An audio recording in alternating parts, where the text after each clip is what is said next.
Baik, Assalamualaikum warahmatullahi wabarakatuh. Saya Yoga Adiputra, mahasiswa Teknik Informatika C Universitas Langbuangda.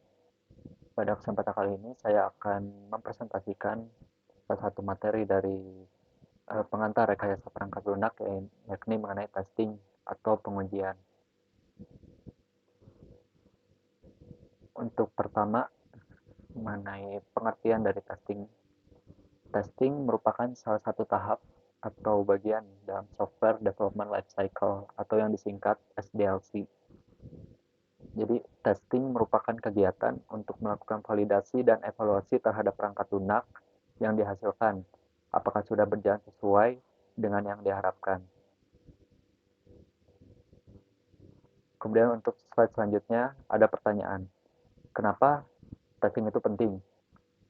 Singkatnya, testing itu diperlukan untuk mengetahui apakah perangkat lunak yang dibuat atau yang telah dikonstruksi pada tahap SDLC sebelumnya, bisa disebut programming atau implementasi atau coding, itu sudah berjalan sesuai dengan requirement yang telah ditentukan.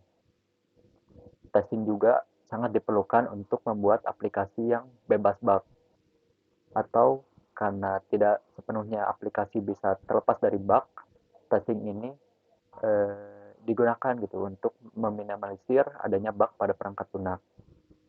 Nah, ketika ternyata dalam proses testing itu ditemukan suatu kesalahan, maka proses development akan dilanjutkan hingga perangkat lunak bisa memenuhi requirement yang diperlukan. Dengan adanya proses testing ini, menjadikan perangkat lunak tetap terjamin kualitasnya dan menjadikannya lebih dapat diandalkan atau reliable. Nah, ini poin-poin penting gitu, kenapa testing diperlukan atau tujuannya gitu. Yang pertama itu menjaga kualitas dari perangkat lunak. Kemudian dapat diandalkan dan mudah digunakan. Selanjutnya, pengoperasian perangkat lunak yang reliable dan juga memiliki performa tinggi. Untuk selanjutnya kita membahas mengenai tipe dari testing. Ada dua di sini, yakni manual testing dan automation testing. Yang pertama, manual testing, yakni testing perangkat lunak yang hanya melibatkan intervensi manusia. Nah, manual testing ini dapat mencakup kasus pengujian step by step yang rinci untuk setiap pengujian. Sedangkan keuntungannya di antara menggunakan manual testing ini yakni biaya cost yang lebih efektif dibandingkan menggunakan tools otomasi, kemudian juga kesempurnaan mata manusia gitu. Karena terdapat banyak kasus, mata kita dapat melihat gitu dan juga menangkap apa yang tidak terdeteksi oleh automation tools, sehingga kesalahan tersebut dapat segera diperbaiki oleh tester. Kemudian juga user experience. Ada beberapa hal yang tidak dapat sepenuhnya bergantung kepada automation tools, seperti tampilan visual atau bug design. Kemudian juga fleksibilitas. Kemudian yang selanjutnya automation testing, yakni testing perangkat lunak dengan menggunakan tools otomasi. Ada berbagai tools yang dapat membantu pengembang untuk melakukan testing perangkat lunak secara otomatis. Beberapa keuntungannya dengan menggunakan automation testing ini, yakni eksekusi pengujian dapat dijadwalkan. Kemudian regression testing menjadi mudah. Regression testing ini berkaitan dengan menjalankan pengujian fungsional dan non-fungsional secara berulang untuk memastikan kelancaran fungsi perangkat lunak setelah adanya perubahan. Kemudian keuntungan lainnya yakni penggunaan kembali script testing atau reuse. Kemudian juga lebih menghemat waktu dibandingkan manual testing. Untuk selanjutnya yakni mengenai pendekatan testing. Pendekatan testing atau strategi ini ada beberapa macam. Yang pertama ada white box testing. White box testing atau juga disebut clear box testing, structural testing atau open box testing. Di sini keadaannya penguji itu mengetahui desain dan kode dari perangkat lunak. Tujuannya itu untuk memeriksa fungsi perangkat lunak berdasarkan kode. Sedangkan Whiteboard testing ini diperlukan pengetahuan programming untuk melakukannya gitu, dari testernya. Selanjutnya ada black box testing. Black box testing juga dikenal dengan behavioral testing atau pengujian perilaku. Keadaannya di sini penguji tidak mengetahui desain dan juga kode dari perangkat lunak.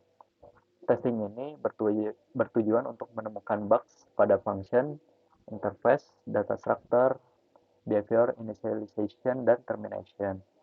Black box testing ini dapat diklasifikasikan lebih lanjut menjadi dua kategori, yakni fungsional testing dan non-fungsional testing. Masih dengan pendekatan testing, ada juga yang disebut gray box testing. Gray box testing ini merupakan campuran dari white box testing dan black box testing. Dokumen dan persyaratan desain terperinci dapat diakses lebih lanjut.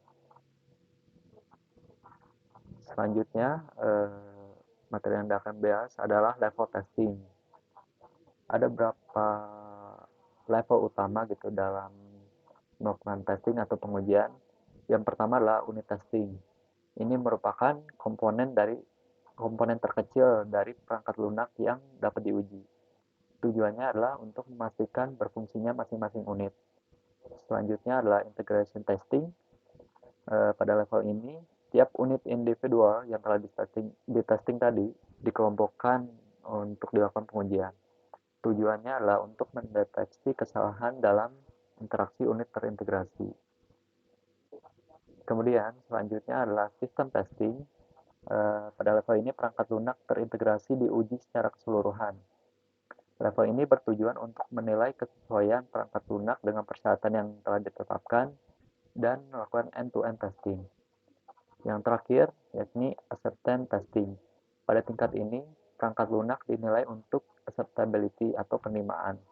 Perangkat lunak diverifikasi terhadap persyaratan untuk memastikan memadai untuk deployment atau pengiriman.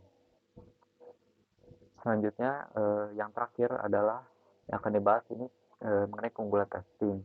Kenapa kita harus melakukan testing ini? Yang pertama karena cost efektif.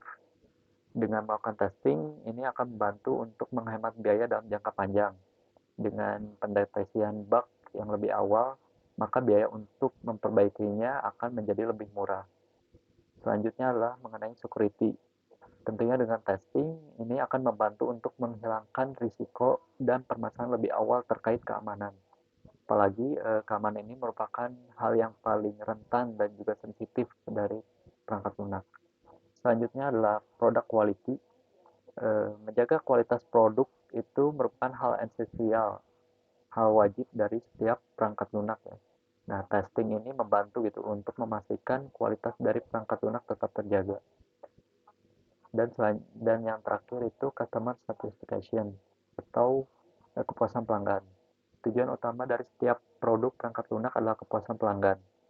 Tipe testing ini bisa memastikan untuk memberikan user atau pengguna gitu, user experience dari perangkat lunak yang terbaik. Baik, mungkin itu saja yang dapat disampaikan mengenai materi testing atau pengujian. Terima kasih. Mohon maaf atas kekurangannya. Wassalamualaikum warahmatullahi wabarakatuh.